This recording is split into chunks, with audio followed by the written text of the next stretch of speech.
एक महत्त्वाची अपडेट समोर येते। मुख्यमंत्री देवेंद्र फडणवीस देवगिरी बंगल्यावर दाखल झालेले आहेत। सुनेत्रा पवार यांच्या भेटीसाठी मुख्यमंत्री देवेंद्र फडणवीस आता देवगिरी बंगल्यावर दाखल झालेले आहेत। तर आज सुनेत्रा पवार यांनी उपमुख्यमंत्री पदाची शपथ घेतली आणि त्यानंतर मुख्यमंत्री देवेंद्र फडणवीस हे आता देवगिरी बंगल्यावर आलेले आहेत। आपण पाहतोय या दृश्यांच्या माध्यमातून ही महत्त्वाची बातमी।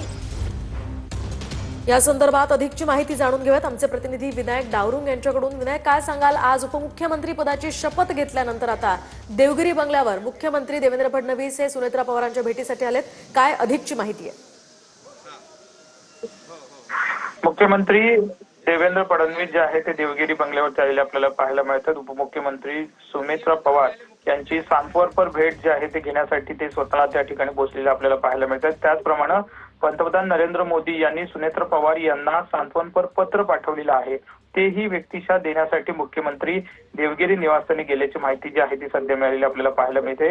आज सुनेत्रा पवार यांनी उपमुख्यमंत्री पदाची शपथ जी आहे ती घेतलेली आहे आणि त्यानंतर मुख्यमंत्री आता सांत्वनपर भेटीसाठी या ठिकाणी गेले आपल्याला पाहायला मिळत आहे। पंतप्रधान नरेंद्र मोदी यांनी जे सांत्वनपर पत्र दिलेलं आहे हे पत्र व्यक्तिशः देण्यासाठी मुख्यमंत्री जे आहे ते आता देवगिरी बंगल्यावरती गेलेले पाहायला मिळत आहे।